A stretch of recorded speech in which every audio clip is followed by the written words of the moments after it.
Oke, bismillah. Assalamualaikum warahmatullahi wabarakatuh. Waalaikumsalam warahmatullahi wabarakatuh. Perkenalkan, nama saya Fahmi Zahrani dengan NIM 2001047. Izin mempresentasikan hasil pemikiran begitu ya, terkait dengan kritik sosial terhadap kekuasaan dalam novel Market Bertutur Lagi karya M. Hairun Najib, kajian sosiologi sastra. Yang pertama, tujuan penelitian ada 4. Yang pertama, terkait dengan representasi kekuasaan. Yang kedua, pembungkaman terhadap kritik. Yang ketiga, ketidakadilan sosial. Dan yang keempat adalah konteks Orde Baru, yang dimana adanya buku Markas Bertutur Lagi itu diciptakan ketika pada masa Orde Baru gitu. Nah, ada latar belakang. Yang pertama, era Orde Baru tahun 1996 sampai dengan 98 sebagai periode represif. Periode ini ditandai dengan kontrol ketat terhadap kebebasan berpendapat dan ekspresi seni, menciptakan iklim sosial yang represif dan membatasi ruang bagi kritik. Yang kedua, M. Hairun Najib itu sebagai sastrawan kritis, dikenal dengan gaya penulisan yang lugas, filosofis, dan seringkali satir di dalam karya-karyanya. MH adalah salah satu orang atau suara penting yang berani mengkritik Orde Baru atau kekuasaan Orde Baru melalui karya-karyanya. Yang ketiga, sastra sebagai medium kritik sosial. Dalam kondisi politik yang membatasi dan represif, sastra menjadi saluran alternatif bagi para intelektual dan seniman untuk menyuarakan ketidakpuasan terhadap kebijakan pemerintah. Keempat, terakhir, novel Market Bertutur sebagai refleksi sosial politik. Karya ini secara eksplisit merefleksikan kondisi sosial politik di Indonesia di bawah masa Orde Baru, menyingkap cara kerja kekuasaan dan dampaknya terhadap masyarakat melalui narasi dan karakter Marquesot. Metode penelitian menggunakan pendekatan deskriptif kualitatif dan metodenya sosiologi sastra. Sumber data menggunakan novel Marquesot Bertutur Lagi, pengolahan data dengan cara membaca intensif terhadap kutipan narasi, dialog, monolog reflektif, dan juga diskursus simbolik. Analisis data, klasifikasi data sesuai fokus penelitian pada representasi kekuasaan dan kritik sosial.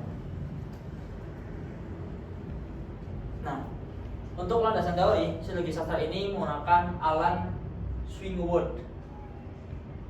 Menurut Alan Swingwood, sosiologi sastra itu bagi menjadi 3. Yang pertama, sastra sebagai dokumen sosial. Yang kedua, sastra dalam kaitannya dengan posisi sosial pengarang.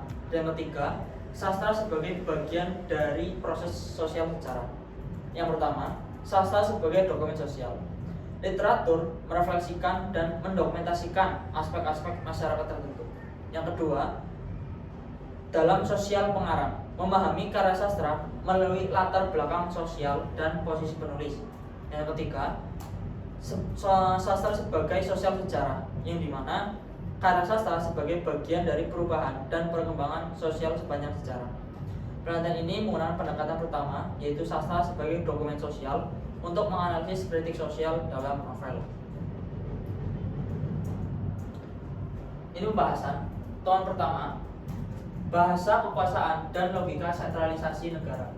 Ditemukan di dalam buku di awal itu mengatakan bahwa tidak ada penyelesaian masalah, yang ada hanya penguburan masalah. Data pertama. Yang kedua, supaya lebih utuh dan bulat, lebih baik kita sebut saja Fir'aunisasi. Kutipan Marquesot merefleksikan inti dari kritik terhadap kekuasaan yang sering disoroti dalam novel ini.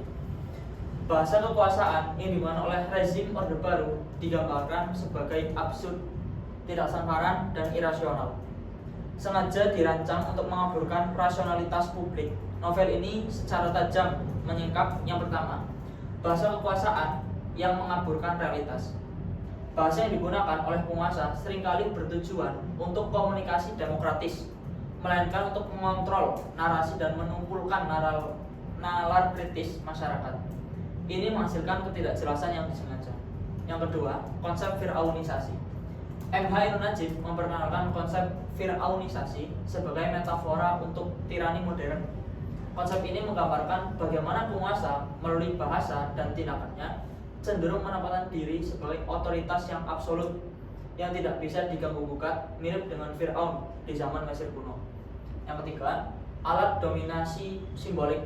Bahasa kekuasaan berfungsi sebagai alat dominasi simbolik, memikirkan suara masyarakat dan membuka kritik.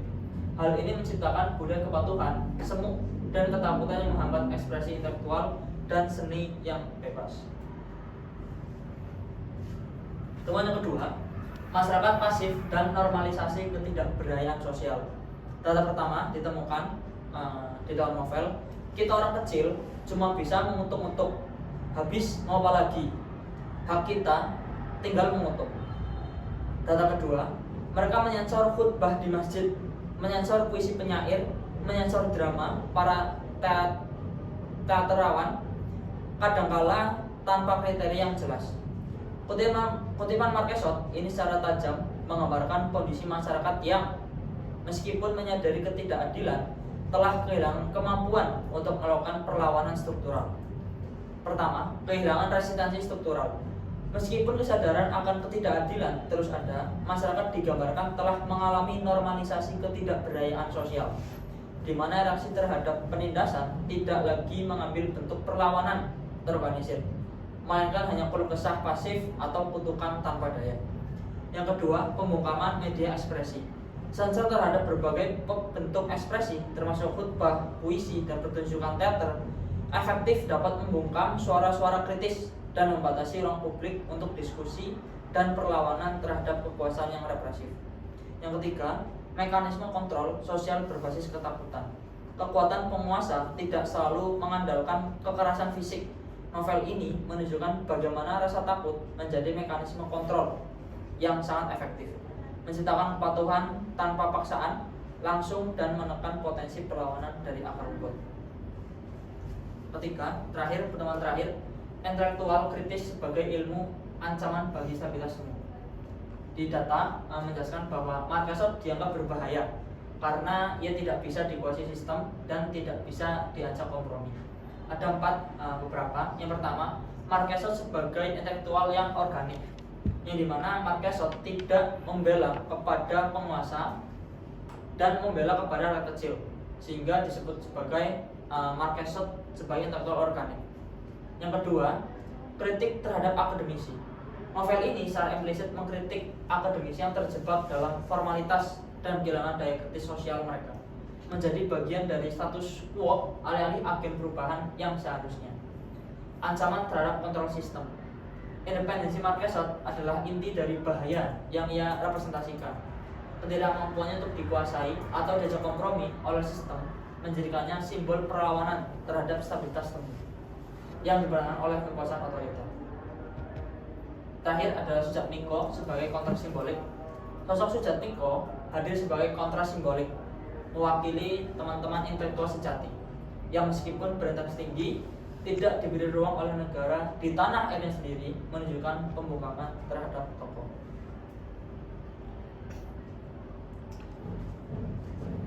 Ya, jadi untuk ringkasannya ada 3 aspek dalam novel Marquez betul lagi. Yang pertama, bahasa adalah kekuatan untuk manipulatif. Penggunaan bahasa oleh rezim atau pemerintahan itu untuk mengaburkan realitas, mengontrol narasi, dan menumpulkan nalar kritis masyarakat. Tujuannya untuk bisa menciptakan kebingungan dan kepatuhan. Kedua, masyarakat pasif. Normalisasi ketidakberdayaan sosial di masyarakat, kehilangan kapasitas untuk resistensi struktural, hanya mampu mengeluh tanpa tindakan karena ketakutan dan juga karena sensor. Yang ketiga, intelektual kritis terpinggirkan. Mereka yang kritis terhadap kebijakan pemerintah, mereka terpinggirkan. Kenapa? Karena mereka dibungkam dalam hal karyanya, dalam hal narasinya dan sebagainya. Sehingga intelektual yang mengkritisi negara itu terpinggirkan. Nah, peran Marquesot melalui perlawanan simbolik. Yang pertama, ada resistensi simbolik melalui humor dan ironi. Kedua, mempertahankan nalar, etika dan kemanusiaan. Dan yang ketiga, perlawanan intelektual dan moral. terakhir adalah manifestasi kesadaran kritis. Fungsi dari novel Marquez Bentar Lagi itu ada dua. Yang pertama, sebagai cermin realita sosial yang dimana pada saat itu cerpen ini diciptakan pada saat Orde Baru, sehingga banyak sekali penggambaran-penggambaran terhadap pemerintah yang represif dan sebagainya. Yang kedua, sebagai ruang diskursif, yang dimana novel ini menentang adanya legitimasi kekuasaan. Ia mengajak membaca untuk mengadopsi sikap kritis terhadap berbagai bentuk dominasi dan sosial, mendorong pemilihan independen dan perlawanan intelektual. Nah, kesimpulan dari semuanya, yang pertama adalah kritik sosial tajam, kedua manifestasi kritik, tiga operasi kekuasaan menyeluruh, peran intelektual kritis, dan peran strategis sastra. Itu mungkin sekian yang dapat kami sampaikan. Apabila ada pertanyaan, silakan.